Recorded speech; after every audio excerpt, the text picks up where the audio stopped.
വൈകുന്നേരം ആയപ്പോൾ അശറ് പറഞ്ഞു നമുക്ക് മധുഹൂത് ട്രൈ ചെയ്താൽ ഇവിടെ ഒരു കട വന്നിട്ടുണ്ടെന്ന് പറഞ്ഞു പോഞ്ഞാശ്ശേരി. അപ്പോൾ ഞാൻ പറഞ്ഞു ഓക്കെ പോകാമെന്ന് പറഞ്ഞു കേട്ടോ. അപ്പോൾ റെഡിയായി വരുമ്പോഴേക്കും ഒന്ന് ചെറുതായിട്ടൊന്ന് ഇരുട്ടാൻ തുടങ്ങി കേട്ടോ.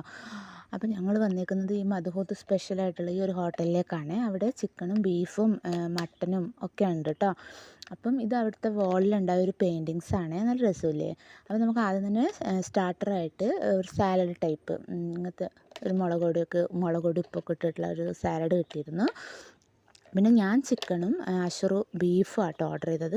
അപ്പോൾ ആദ്യം അതിൻ്റെ കളറ് കണ്ടപ്പോൾ ഞാൻ വിചാരിച്ചത് ഭയങ്കര മസാല ഫ്ലേവേർഡ് ആയിരിക്കും. കാരണം എനിക്കങ്ങനെ ഓവർ മസാല ടൈപ്പിനോട് താല്പര്യമില്ലാത്ത ആളാട്ടോ ഞാൻ. അപ്പോൾ ഞാൻ പക്ഷേ എനിക്ക് ഇഷ്ടപ്പെടില്ല എന്നാണ് വിചാരിച്ചത്. എന്നാൽ എനിക്ക് കുഴപ്പമില്ലായിരുന്നു, ഓക്കെ ആയിരുന്നു. പക്ഷേ അശറുവിന് ഭയങ്കരമായിട്ട് ഇഷ്ടമായി കേട്ടോ. പിന്നെ ചിക്കനിൽ ചെറിയൊരു വേവിൻ്റെ കുറവൊക്കെ ഉണ്ടായിരുന്നു. എന്നാലും കുഴപ്പമില്ല, നമുക്ക് വൺ ടൈമൊക്കെ പോയിരുന്ന് കഴിക്കാം. പക്ഷേ അശറു ഇതിൻ്റെ ഭയങ്കര ഫാനായി. ഞാൻ എപ്പോഴായാലും എനിക്ക് മന്തിയോടാണെങ്കിലും അത്ര വലിയ താല്പര്യമില്ല. എനിക്ക് എപ്പോഴും ഇഷ്ടം നമ്മുടെ ബിരിയാണി തന്നെയാണ് കേട്ടോ.